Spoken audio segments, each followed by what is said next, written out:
کاگەنوەر زۆر بەخێر بێی بە پێ و لێدوانانەی کە بەرپرسانی ئێران داویانە ڕێژەی بەشداری بەراورد بە خولی ڕابردوو تام کاتە زیاترە. ئایا پێشبینی بەرزبوونەوەی ڕێژەی دەنگدان لانی کەم بۆ سەرووی 50% دەکرێت یاخود نا؟ زۆر سپاس. لە ڕاستیە ئەو قسانەی خامنەئی ڕابەری باڵای کۆماری ئیسلامی ئێران لە دوای هەڵبژارنەکانی خولی یەکەم و بە تایبەتیش لە بەشداری ئەمڕۆی خۆی لە دەنگدانەکە ئاماژەی بۆ کرد کە دەنگدان بە قازانجی کۆماری ئیسلامی ئێرانە خزمەتە بە شۆڕش و بە سەرکەوتنی کۆماری ئیسلامی ئێران. بێگومان کاریگەری خۆیە بێ و تەسیری لەسرە بێ و هەندێک لە ڕاپرسیەکانیش پێیان وایە ڕێژەی دەنگدان لە 148 بۆ 149 بەرزە بێتەوە. ئەوە بە تایبەتی کە ململانەیەکی تونند هەیە لە نێوان پزیشکیان و جەلیلی یا لە نێوان باڵی ڕیفۆرمیست و محافزکارەکان. ئەمە خاڵێکی سەرنجڕاکێشە بەردەوام لەو هەڵبژارنانەی کە ئەم دوولایەنە بەریەگەکەون و ململانیانە و زۆربەی جاریش بە تایبەتی لە سێ چوار خولی ڕابردووی هەڵبژارنەکانە لە باڵێم لە سەردەمی خاتەمیەوە بەردەوام ئەم ڕێژەی دەنگدانە کاریگەری هەبووە لەسەر بەرزوی ڕێژەی دەنگدان. چونکە پێم وایە ئەو قسانەی ڕابەری باڵای کۆماری ئیسلامی ئێران دەرەنجامی ئەوەیە لە دوای شۆڕشی گەلانی ئێران لە هەڵبژارنەکانی 1970ەوە لە هەڵبژاردننی مەبەستمەوەی بەنی سەدر و ئەوانەوە هیچ کاتێک ڕێژەی دەنگدان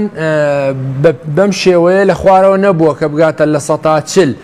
مەبەستم لە خولی یەکەمە. بۆیە لانی یانەوێ ئەو ڕێژەیە بەرزتر کاتەوە و هەندێک لە بۆچوونەکانیش پێ ئەنوایە بە بەشداری زۆرتری ڕێژەی خەڵک چانسی پزیشکیان زۆرترە و ئەتوانێت سەرکەوتوو بێ و بەپێی ڕاپرسیەکانی ژوا دیارەکە پزیشکیان لە پێشەوەی هەرچەندە ئەگەر دیقەت بین لە خولی یەکەمی هەڵبژارنەکان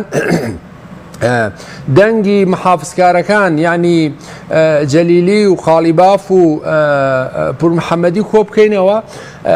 ئەو ڕێژەیە ڕێژەیەکی زۆرترە یعنی توانین بڵێن لە 123 محافزکارەکان دەنگەکانیان زۆرتر بووە لە بەرامبەر لە 180 ریفۆرمیستەکان هەنچەندە ڕوبەڕوو یعنی لە 142 دەنگەکان لە قۆناغی یەکەمە بە تەنها بۆ پزیشکیان بۆ لە 138 بۆ جەلیلیان بووە. بەڵام ئەگەر کۆی پرۆسەکە یعنی کۆی ڕەوتی محافزکارەکان ڕێژەکەی کۆبکەینەوە زیاتر لە 2 ملیۆن و دەنگیان زۆرتر هێناوە لە ریفۆرمیستەکان. بەواتایەکی تر ئێستا پزیشکیان بۆی کە بتوانێت سەرکەوتوو بێ پێویست بەوەیە لانی کەم لە 146 خەڵک دەنگ بە ینی ڕێژەکە بگاتە 146 و زۆرتریش دەنگ بدرێ بەو هەرچەندە مەسەلەن ئەم ئامارانە پێمانەڵێن کە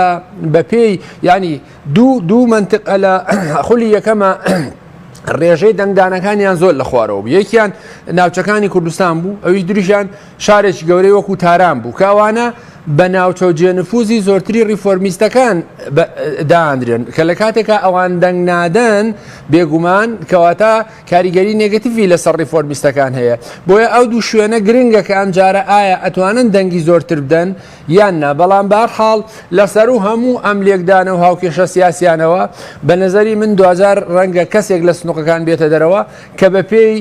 هەلومەرجی سیاسی و ئابووری و ئەمنی کۆماری ئیسلامی ئێران بڕیاری لەسەردرێ و لە سەروی هەمووشیانەوە ڕابەری کۆماری ئیسلامی ئێران تەشخیزەکە کە چی پێویستە. ئێمە شایەدیەوەین لە هەر کاتێک قەیرانەکان لەگەڵ خۆراوە ئەمریکا تون بووە لەو کاندیداتۆرانە کەسێک هاتووە کە بتوانێت لانی کەم ئیدارەیەکی میانڕەوانەی 4 ساڵی داهاتوو بە و قەیرانەکان تێپەڕێنێەوە بۆ مانایە نییە کە سیاست و استراتیژ و ڕوئیای گشتی کۆماری ئیسلامی ئێران بخاتە ژێر پرسیارەوە. هەرچەندە ڕەنگە جاروبار شایەدی ئەوەین ینی لە هەندێک حاڵەتە لە دەست دەرچووە وەکو لە سەردەمی خاتەمی و لە سەردەمی ڕوحانی خۆپیشاندان و ئەتراز و ناڕەزایەتی و هەندێک قسەی تون ڕوو بە پەرلەمان وانە. بەڵام پێم وایە لەم هەلومەرجە کۆماری ئیسلامی ئێران ئەوە خاتە پێشچاوی هەر کاندیداتۆرێک کە چانسی دەرچوونی پێبدا ئەوەیەکە یەکەم مەبادیئەکانی شۆڕشی کۆماری ئیسلامی ئێران ئەبێ 100% جێبەجێکە و هیچ کێشەیەکی نییە لەگەڵ بڕیار و ڕاستپاردەکانی ڕابەر و خاڵێکی گرنگ ئەوەیە کە لە 4 ساڵی داهاتوو بە هەماهەنگی لەگەڵ شورای نیگابان و ئەنجومەنی خوبرەکان پێویستی بەوەیە لە هەر حاڵەتێک کە دێتە پێش، یعنی لە هەر ئەگەرێکە کە دێتە پێش بۆ شوێنی ڕابەری کۆماری ئیسلامی ئێران سەر کۆمارە بێ ڕۆڵێکی ئیجافی و ئیجابی و پۆزتیڤی هەبێ بە قازانجی ئەو کاندیداتۆرەی کە هەمان لەسەری ساغا بنەوە. زۆر باشە کاگەنوەر، هۆکاری بەشداری نەکردنی زیاتر لە 160 دەنگدەران لە خولی ڕابردوودا پەیوەندی بەوەوە هەیە کە چەند کاندیدێکی جیاواز بوو و یاخود لە بەرەی محافزکارەکان 3 کاندید و لە بەرەی ڕیفۆرمیستەکان تەنها کاندیدێک ئێستاکەش کە ڕاپرسیەکان باس لەوە دەکەن کە هەتاکو ئێستا ڕێژەی دەنگدان بەرز بۆ تۆ بۆ نزیکەی لە 150 بەراورد بە هەفتەی ڕابردوو کە ڕێژەکە لە 140 وەستا. پەیوەندی بەوە هەیە کە ئێستا 2 کاندید بۆ کێبڕکێماونەتەوە ڕێژەکە هەڵکشانی بەخۆی و بینیەوە ململانەکەتون بۆ تۆ یاخود ئەوەی کە لە خولی یەکەمدا خەڵکێک کەمتر ڕۆیشت بەرەو سندوقەکانی دەنگدان لە کاتێکدا 3 جار دوو کاتژمێر کاتی یاخود ماوەی پرۆسەی دەنگدان درێژ دەکرایەوە هۆکاری دیکەی هەبوو. لە ڕاستیە ئوستاز فاکتەرگەلی زۆر هەن، ینی ئێستا لەسەر تاسەری دنیاە لە پرۆسەکانی هەڵبژاردن ڕێژەی بەشداری دەنگدەران دابەزیوە، ینی کەمی کردووە لەنا ئەو سیستەمە سیاسیانەیە کە هەموو شتێک پێرفێکتە و پرەنسیپەکان و کار و یاساکان وەکو خۆی ڕوە. مەسەلەن لە وڵاتێکی وەکو پاریس یان شوێنێکی تر خەڵک پێی وایە ئەو پرۆسەیە کەوتۆتە سەرسکە و دەنگ بایا دەنگ نەدا بە جۆرە لە جۆرەکان مافەکانی پارێزراوە، ینی بەم تێڕوانینە و ئەمە لە خۆرڵاتی ناوەڕاستیش بە هەمان شێوەیە،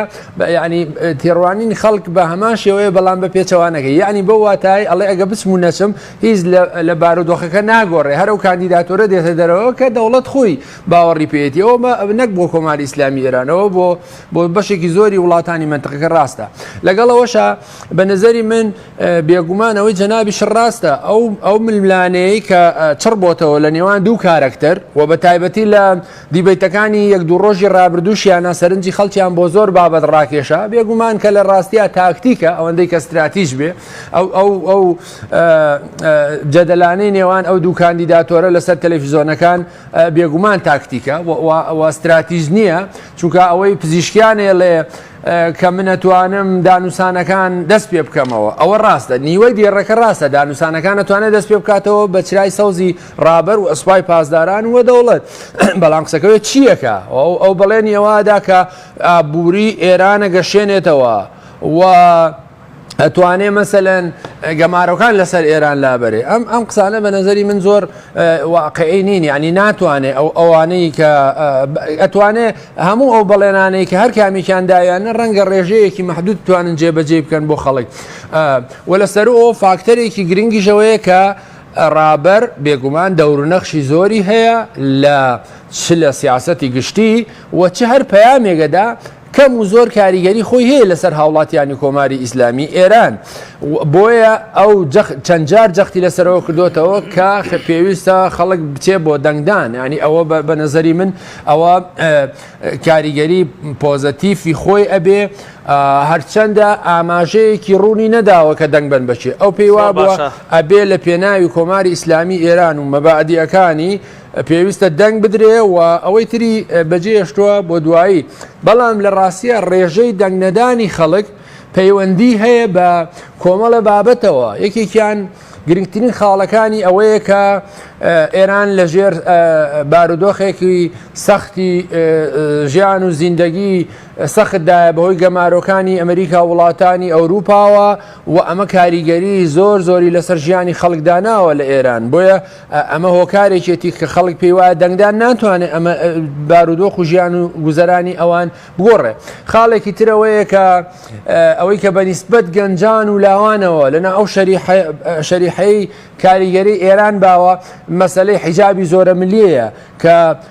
پێیان وایە هەر کەسێک دێ وعد و بەڵێنێکیان پێدا بەڵام دوای ئەم یاسایە جار بۆ جار تونترە بێ و ڕێگا لە ئازادی شەخسیەکان ئەوانە ئاماژەت بۆدا کە لە ناوچە کوردنشینەکان و لە تارانی پایتەختی وڵاتە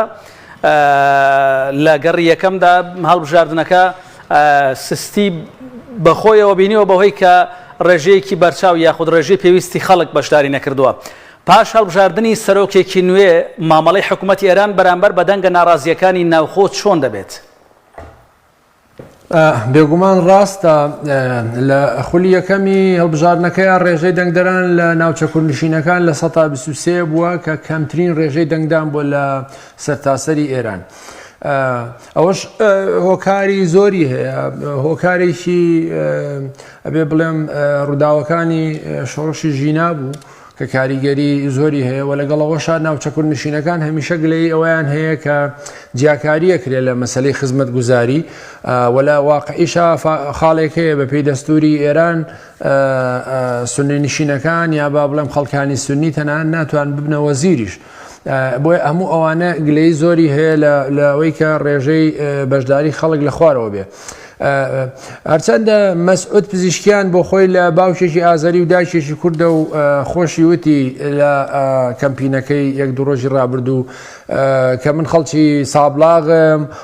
بژی کوردستان و کوردستانم خۆشەوێ، بەڵام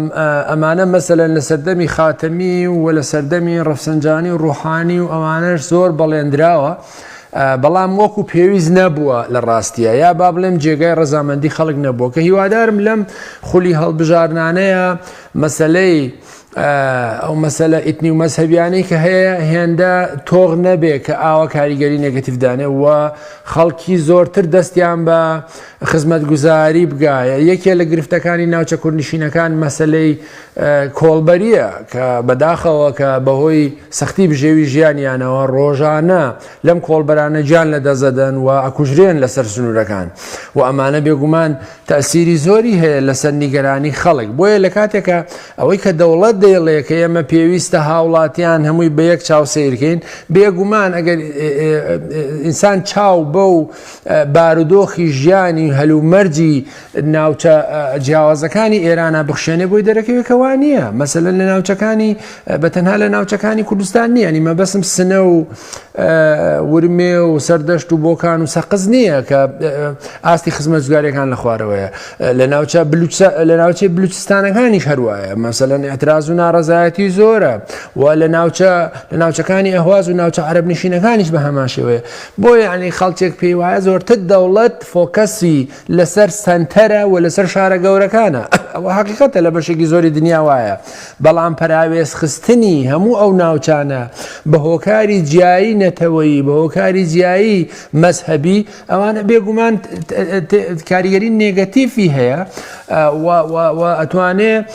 ئەلم هەڵبژارنانەیە ڕنگدانەوەی هەبێ. ڕاستە ئەم